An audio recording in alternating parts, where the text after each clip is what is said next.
माफ करा आम्हाला, पण आम्ही तुमच्या मुलीशी लग्न करू शकत नाही, कारण आमचं दुसऱ्या एका मुलीवर प्रेम आहे आणि आम्ही तिच्याशीच लग्न करणार आहोत.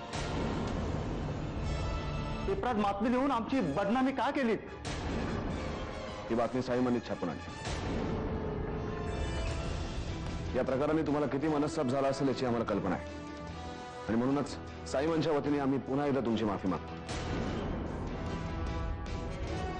आत्ता जो तमाशा झाला तो पाहून तुम्हाला खूप आनंद झाला असेल, नाही? आमची खात्री आहे आमच्या विरुद्ध विक्रमादित्यांना तुम्हीच भडकवले. आता असं स्वतःला त्रास करून घेऊन काय उपयोग आहे? आम्ही आपल्याला आधीच सांगितलं होतं, सावध केलं होतं. खरं तर आपण स्वतः विक्रमादित्य आणि देवयानी बद्दल त्यांना सगळी कल्पना द्यायला हवी होती, म्हणजे अशी वेळच आली नसते ना. तू तर विक्रम बद्दलचा तुझा हट्ट सोडायला तयार नाहीयेस. हे बघ आई, मला माहिती आहे माझ्या लग्नाच्या निर्णयामुळे तुम्हाला सगळ्यांना खूप त्रास होतो. हे सगळं नीट व्हायला थोडा वेळ लागेल, तेवढा वेळ द्या मला.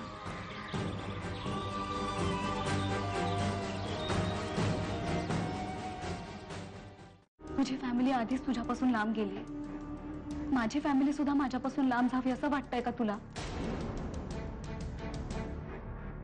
एक नातं निभावताना इतर सगळी नाती तोडायची हे कितपत पटतंय तुला? साक्षी, पण दुसरा मार्गच नाही. मला हे सगळं मनापासून आवडतंय असं वाटतंय का तुला? माझा नाईलाज आहे साक्षी. नाही आवडत आहे ना तुला? मग आपल्याकडे दुसरा पर्याय नाहीये का? साक्षी, तुला काय म्हणायचंय मला चांगलंच माहिती, आणि माझं उत्तरही तुला माहिती. तुला मान्य असलेला मार्ग मला कधीच मान्य होणार नाही. वहिनी, ती खरंच सुखरूप परत येईल असं वाटतं तुम्हाला? अभिलाषा, ती परत येईल म्हणूनच तुम्ही तिला पाठवलं होतं ना? त्या वागळ्यांना फोन करून काही उपयोग होणार नाही. खरं तर साक्षीने पोलिसांना हातोहात फसवले.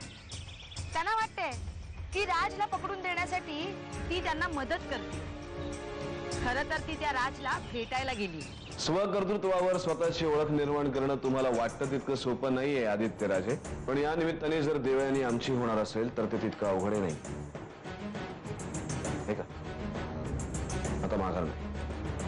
तुम्ही हे घर, हे वैभव आणि राजेश शिर्के या नावाचा वलय, हे सगळं आम्ही मागे सोडतो. एका नवीन आयुष्याची सुरुवात. वा वा वा, ऑल द बेस्ट.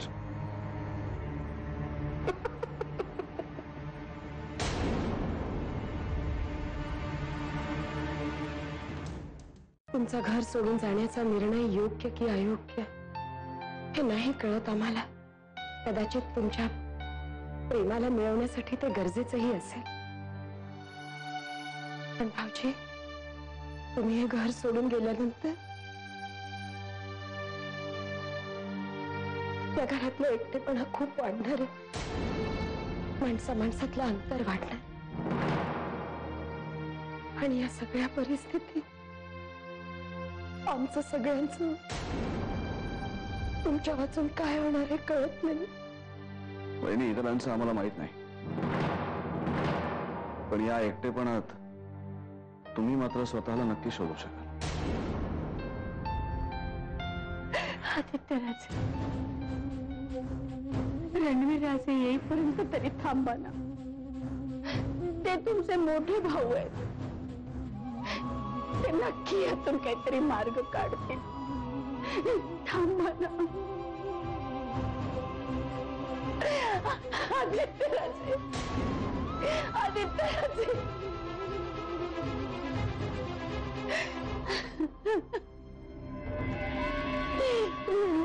तुम्ही तरी थांबवा ना, थांबवा ना.